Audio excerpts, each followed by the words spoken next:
আমার কোনো শোক নেই, আমার কোনো বিষাদ নেই। হে কুরুবৃদ্ধগণ, আপনাদের নীরবতায় আমার কোনো ক্ষোভ নেই।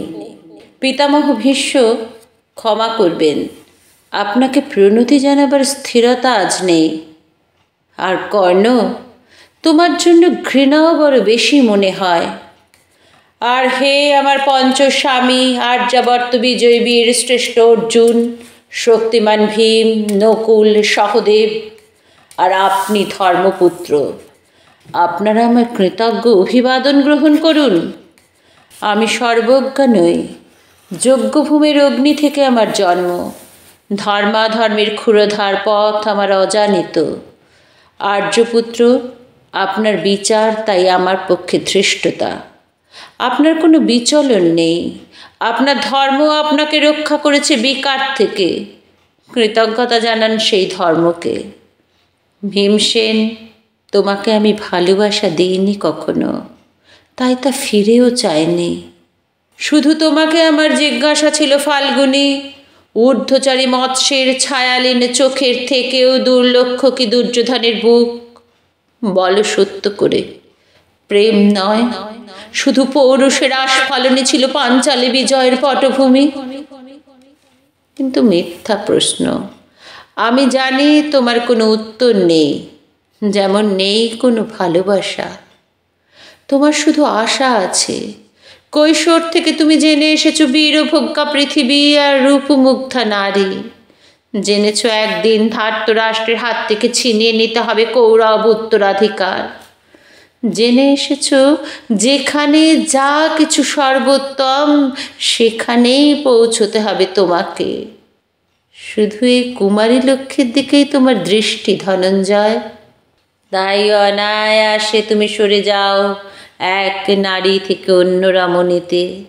তোমার পূর্বপুরুষেরা যেমন একদা এক তৃণ প্রান্তরকে নিঃশেষ করে চলে যেতেন বনান্তরে, এই দূত সভায় দাঁড়িয়ে আমাকে জানতে হলো নারী শুধু কয়েক প্রহরের বিলাস সঙ্গিনী। মণিময় হার, শত সহস্র তরুণী দাসী, দান্ত মাতঙ্গ, গন্ধর্ব প্রেরিত অশ্বযুত, আর আমি পাণ্ডুপুত্র বধূ। এক পংক্তিতে দাঁড়িয়ে আমরা সবাই অপেক্ষায়। পিতৃগৃহে যেমন দেখেছিলাম আহিরিরা দূর গ্রাম থেকে নিয়ে আসে তাদের পসরা, আর তার উপর ঝুঁকে পড়ে লুব্ধ ক্রেতার দল আমাদের ব্যবহার করার জন্য, তেমনি উন্মুখ হয়ে আছে যারা আমার পতির আত্মীয়। আর আমাদের বিলিয়ে দিচ্ছেন যারা, তারা আমার পঞ্চস্বামী, বিবাহের মঙ্গলসূত্র হাতে বেঁধে যারা একদিন আমার উপর নিয়ম সিদ্ধ করেছিলেন তাদের অধিকার। না, শুধু এই রত্নমণ্ডিত সভাগৃহী নয়, আরও আগে আমাকে জানতে হয়েছিল আমার কোনো বাসনা নেই, নেই কোনো নিজস্ব ইচ্ছা। অর্জুন, প্রথম দেখার মুহূর্তে আমার হৃদয় দিয়েছিলাম তোমাকে, অথচ আমার শরীরকে প্রথম আলিঙ্গন করলেন ওই মহাভাগ, যার খ্যাতি ধর্মপুত্র বলে। ইন্দ্রপ্রস্থের সৌধ শুকরে যখন আছড়ে পড়ত নববর্ষার জলধারা, যখন আমার কামনা ছুঁতে চাইতো তোমাকে, আমার অনুৎসুক দেহকে তখন আকর্ষণ করত অন্য কেউ, যে আমার স্বামী। বসন্ত রজনীতে কিংসুকের প্রমত্ত উল্লাস মুহূর্তে তোমার ব্যাকুল বাহু টেনে নিত আমাকে নয়, অন্য কোনো যুবতীকে। বারে বারে আমাকে সন্তানবতী করেছে পুরুষ, কিন্তু তারা প্রত্যেকেই আমার আকাঙ্ক্ষিত নয়। কোনো প্রার্থনা নেই আমার। কুরুবৃদ্ধরা বিলাপ করুন। জ্যেষ্ঠ পাণ্ডব, প্রহর গুনুন, কোন পুণ্যলগ্নে ধর্মরাজ্য নেমে আসবে মাটিতে। ভীম, অনুগ্রহ করে স্তব্ধ হও।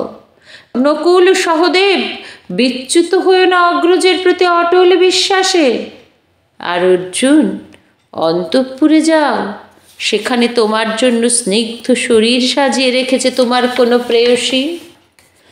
শোক নয়, লজ্জা নয়, এই রাজগৃহে দাঁড়িয়ে আমি জানলাম প্রেম নয়, শ্রদ্ধা নয়, অধিকার নয়, নারী শুধু প্রয়োজনের।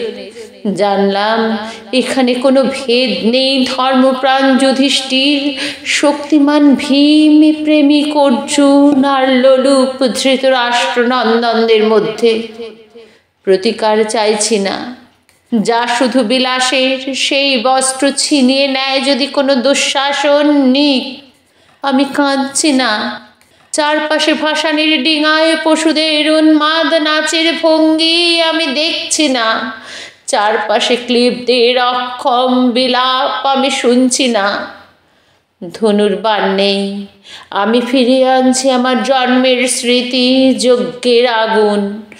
দ্রৌপদী নই, নই পাঞ্চালী, নই ভরত কুলবধূ, আমি কৃষ্ণা, যজ্ঞাগ্নি সম্ভূতা, শুধু নারী এক।